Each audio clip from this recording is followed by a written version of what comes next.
Good afternoon to all of you. Today will start the next chapter that is economics and economy. कल हमने index number ख़त्म किया था। I hope आप सबको समझ आ गया होगा। जितना आपको करवाया है उतना ही करना है, उसके एक्स्ट्रा आपका ओमिट हो चुका है। सिर्फ कंज्यूमर प्राइस इंडेक्स तक ही आपका रहेगा। तो आज हम माइक्रो का फर्स्ट चैप्टर उठा रहे हैं कि इकोनॉमिक्स क्या है और इकोनॉमी क्या है। But economics is about economics के बारे में मैंने आपको पहले भी जब इकोनॉमिक्स स्टार्ट हुई थी जब आपको समझा दिया था कि ये वो नॉलेज है जो हमें सिखाती है कि हम अपने मिनिमम रिसोर्सेज से कैसे बेस्ट टू बेस्ट यूज़ करें ताकि जो हमारे गेन्स हैं वो क्या हो, मैक्सिमाइज्ड हो। तो यहाँ पे लिखा हुआ है economics is a science of human behaviour concerned of allocation of scar resources. Scarcity क्या होती है? स्कारसिटी मतलब कि हमारे रिसोर्सेज हमेशा स्कार्स होते हैं, कि हमें जो चाहिए हमेशा वो हमें नहीं मिलता। मतलब जो हमें चाहिए वो हमेशा ज़्यादा होता है और जो हमारे पास है वो हमेशा कम होता है। स्कारसिटी उसको बोला जाता है। यहाँ पे गिवन भी है, देखिए। It refers to the situation when what you have is less than what you wish to have, कि जो आप चाहते हैं उससे कम है आपके पास, दैट इज़ स्कारसिटी। कहता है जो स्कारसिटी और चॉइस है इस वजह से ही हम इकोनॉमिक्स को पढ़ते हैं। चॉइस क्या होती है कि मान लीजिए आपके पास, आपको कहीं पार्टी में जाना है, आपके पास 4 ड्रेस है, आपको एक चूज़ करनी पड़ती है। आपके पास एक 10th में आके 11th में आके आपने आर्ट्स स्ट्रीम चूज़ कर सकते थे, आप कॉमर्स स्ट्रीम ले सकते थे, साइंस स्ट्रीम ले सकते थे, वहाँ पे चॉइस आ गई। तो चॉइस तो ह्यूमन बीइंग को each and every stage of life पे करनी ही करनी पड़ती है। तो choice refers to process of selection from the available limited alternatives. तो आपको स्कारसिटी का मीनिंग पता होना चाहिए। यहाँ पे आपको 3 डेफिनेशंस लर्न करनी है, इकोनॉमिक्स की, स्कारसिटी की, चॉइस की। उसके बाद आता है कि माइक्रो इकोनॉमिक्स क्या है और मैक्रो इकोनॉमिक्स क्या है। माइक्रो का जो आई है उससे इसका मीनिंग लिया जाता है, I stand for individual units. और मैक्रो का ए मतलब एग्रीगेट, कि जब हम इकोनॉमी को इंडिविजुअल लेवल पे स्टडी करते हैं दैट इज़ माइक्रो इकोनॉमिक्स, और जब हम इकोनॉमिक्स को एग्रीगेट लेवल पे स्टडी करते हैं दैट इज़ मैक्रो इकोनॉमिक्स। जब हम इकोनॉमिक इश्यूज़ को स्मॉल लेवल पे डील करते हैं, कि एक प्लांट है, मान लीजिए क्लास है, मैं ऐसे बोलूँ कि क्लास में हर एक बच्चा, कि क्लास में ये बच्चा ऐसा है, ये बच्चा ऐसा है, तो वो क्या कहलाएगी? Micro economics. फॉर एग्ज़ाम्पल मान लीजिए ये गार्डन है, इसमें डिफरेंट डिफरेंट टाइप्स के प्लांट्स हैं। मैं अलग अलग प्लांट्स को स्टडी करके बताऊँ ये प्लांट ऐसा है, ये प्लांट ऐसा है, ये प्लांट ऐसा है, तो वो किसका पार्ट बनेगा? माइक्रो का। मैं ओवरऑल बताऊँ कि इस गार्डन में सभी प्लांट्स बहुत सुंदर है, तो वो क्या बन जाएगा? मैक्रो। कि जब हम इंडिविजुअल लेवल पे स्टडी करते हैं वो माइक्रो होता है, और जब हम एग्रीगेट लेवल पे इकोनॉमिक इश्यूज़ को कंसीडर करते हैं तो वो मैक्रो। तो जो माइक्रो का आई है वो इंडिविजुअल स्टैंड, इंडिविजुअल यूनिट्स, और ए क्या होता है हमारा? एग्रीगेट।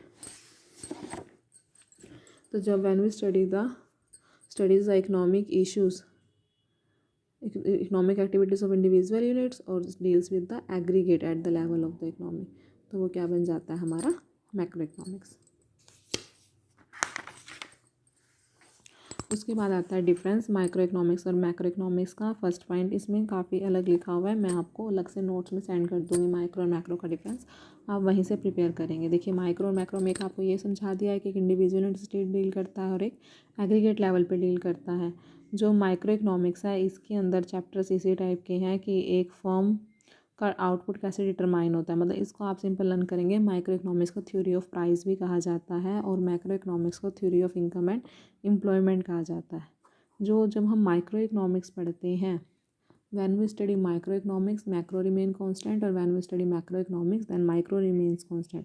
जो इसमें मार्केट फोर्सेस हैं सिग्निफिकेंट रोल प्ले करती है, और यहाँ पे गवर्नमेंट पॉलिसी एक सिग्निफिकेंट रोल प्ले करती है। इसके और भी है, इसके टूल्स क्या है? Demand supply. इसके टूल्स क्या रहेंगे हमारे? Aggregate demand, aggregate supply. इस टाइप से हमारा हो जाएगा माइक्रो और मैक्रो में डिफरेंस। उसके बाद आता है हमारा पॉजिटिव इकोनॉमिक्स क्या है और नॉर्मेटिव। मतलब ये जो चैप्टर है ये इतना ज़्यादा इंपॉर्टेंट नहीं है, एक आपको गो थ्रू होना चाहिए, आपको नॉलेज होनी चाहिए। बोर्ड के एग्ज़ाम पे पॉइंट ऑफ व्यू से लगा लीजिए ये चैप्टर आपका 4 या 5 मार्क्स का वैल्यू रखता है।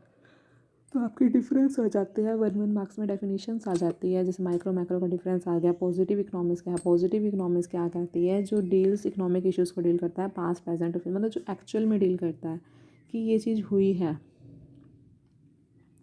तो वो होता है पॉजिटिव इकोनॉमिक्स। जैसे इसमें एग्जाम्पल लिखा हुआ है, on the eve of independence poverty in India affected large percentage of population than now.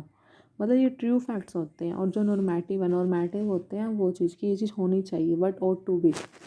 Normative economics हमेशा but ought to be focus करती है, और ये किस पे करती है, बट इज़ और but would be. Normative example की जो मनरेगा है, will one day bring an end to the problem. मतलब ये हमारी जो मनरेगा योजना है, जो मनरेगा योजना है, जो मनरेगा योजना है वो एक दिन अनएम्प्लॉयमेंट को ख़त्म कर देगी। जो मनरेगा है वो टैक्स पेयर को money and there should there for भी स्टॉप। जो मनरेगा है वो टैक्स पेयर की मनी को यूज़ करते हैं, इसलिए इसको स्टॉप कर देना चाहिए। तो ये मतलब ये वो चीज़ है, बट ऑट टू बी ये चीज़ ऐसे नहीं ऐसे होनी चाहिए, ऐसे नहीं ऐसे होनी चाहिए। लेकिन पॉजिटिव इकोनॉमिक्स ट्रू फैक्ट्स पे बेस्ड होती है कि ये चीज़ ऐसे है ऐसे है। तो बस आपको पॉजिटिव इकोनॉमिक्स का मीनिंग, उसके 2-3 एग्जाम्पल, नॉर्मेटिव का मीनिंग और उसके 2 एग्जाम्पल, ये टॉपिक आपको ऐसे प्रिपेयर करना है। और डिफरेंस पॉजिटिव और नॉर्मेटिव में कोई भी 2 और 3 डिफरेंस आप करेंगे। कल हम ये पढ़ लेंगे हमारे ये डिफरेंस। Thank you.